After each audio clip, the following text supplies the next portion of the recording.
नमस्कार, स्वागत है आपका हमारे इस विशेष बुलेटिन में।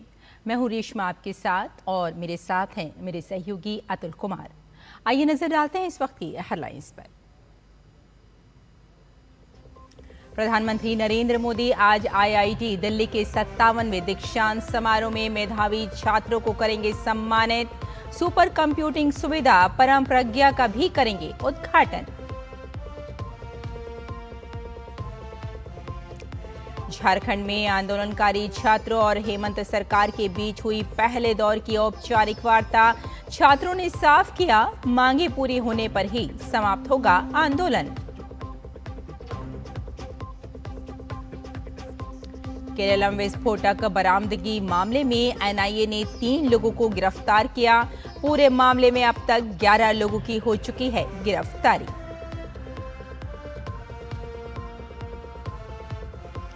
देश भर में मानसूनी बारिश का दौर जारी। दिल्ली एनसीआर में हो रही बारिश ने 15 साल का रिकॉर्ड तोड़ा।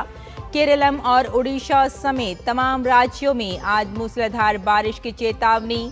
पूर्वोत्तर भारत में भी भारी बारिश और गरज चमक के साथ बिजली गिरने की संभावना।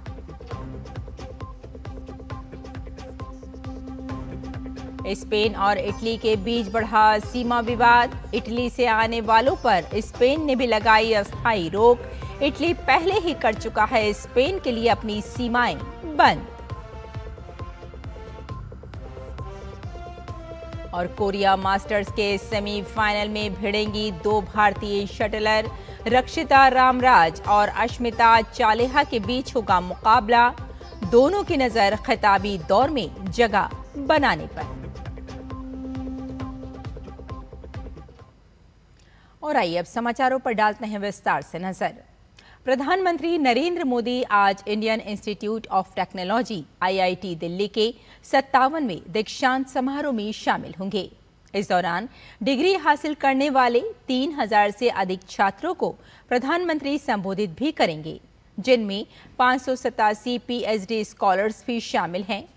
समारोह के दौरान पीएम मोदी छात्रों को डिग्री और मेडल प्रदान करेंगे। प्रधानमंत्री मेधावी छात्रों को संस्थान के सबसे प्रतिष्ठित सम्मान से नवाजेंगे, जिनमें president's gold medal, director's gold medal, Shankar Dayal Sharma gold medal और परफेक्ट 10 गोल्ड मेडल शामिल है। इस अवसर पर पीएम मोदी आईआईटी दिल्ली के सोनीपत कैंपस में स्थापित एआई संचालित हाई परफॉर्मेंस सुपर कंप्यूटिंग सुविधा परम प्रज्ञा का भी उद्घाटन करेंगे। उम्मीद है कि यह अत्याधुनिक सुविधा AI, data science, advance computing और इंटरडिसिप्लिनरी रिसर्च के क्षेत्रों में संस्थान की क्षमताओं को आगे बढ़ाएगी।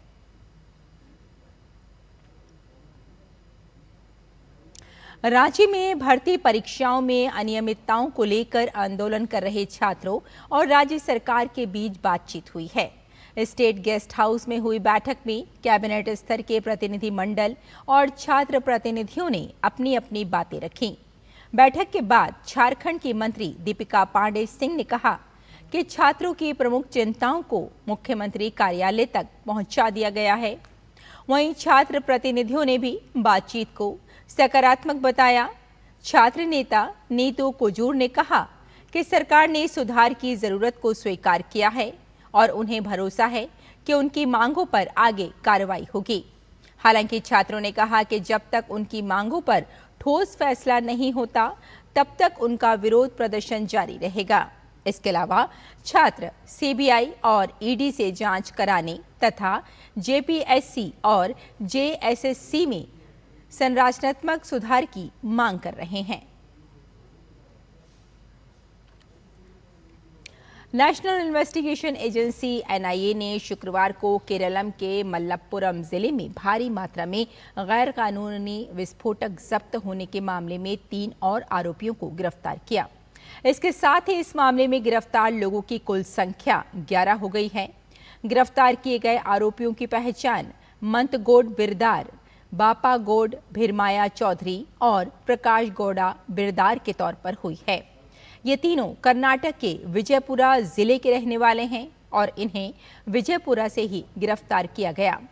ये मामला 7 फरवरी 2026 को केरलम पुलिस द्वारा 89,600 विस्फोटक स्टिक और 10,500 नॉनल NONEL शॉक ट्यूब जब्त करने से जुड़ा है। ये विस्फोटक लॉरी में लदे हुए मिले थे। विस्फोटक की इस खेप में 448 बक्सों में पैक 89,600 विस्फोटक स्टिक और 35 बक्सों में पैक 10,500 शॉक ट्यूब यानी नॉनल शामिल थे। तलाशी और आगे की जांच में मिले सबूतों से शुक्रवार को गिरफ्तार किए गए 3 आरोपियों की भूमिका का पता चला।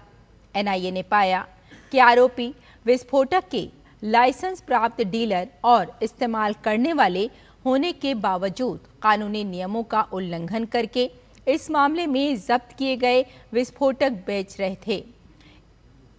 इन नई गिरफ्तारियों के साथ इस मामले में गिरफ्तार किए गए आरोपियों की कुल संख्या 11 हो गई है। इससे पहले 6 लोगों को गिरफ्तार किया गया था।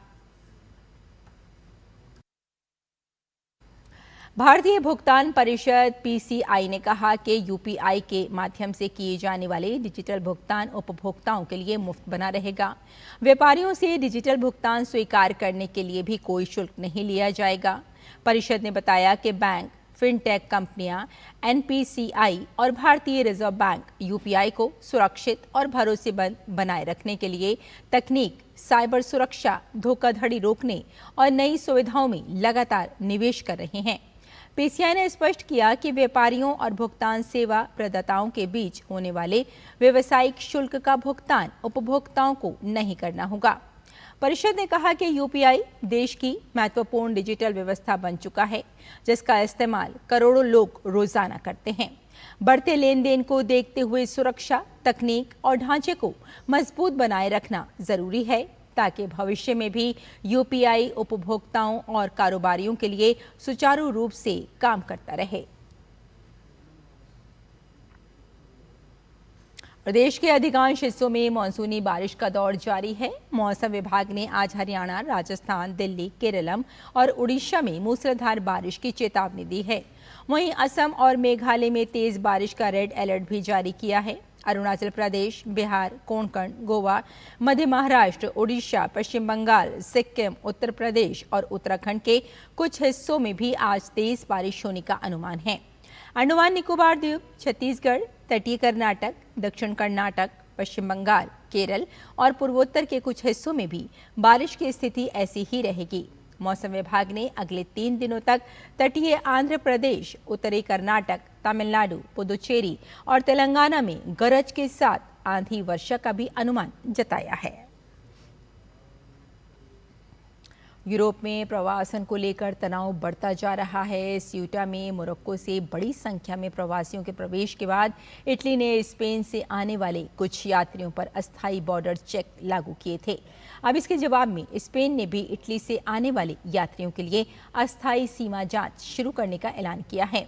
ये व्यवस्था शनिवार आधी रात से लागू होगी और 7 सितंबर तक जारी रहेगी।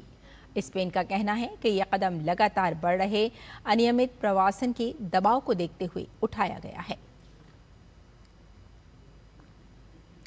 और कोरिया मास्टर्स बैडमिंटन टूर्नामेंट के सेमीफाइनल में आज भारत के 2 खिलाड़ी आमने सामने होंगे।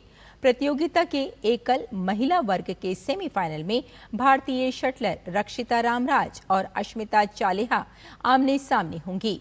आज होने वाले मुकाबले में दोनों खिलाड़ियों की नजर जीत के साथ खिताबी दौर में जगह बनाने पर होगी। तो हमारे इस विशेष बुलेटिन में फिलहाल इतना ही। मुझे और मेरे सहयोगी अतुल कुमार को यहीं अनुमति दें। नमस्कार।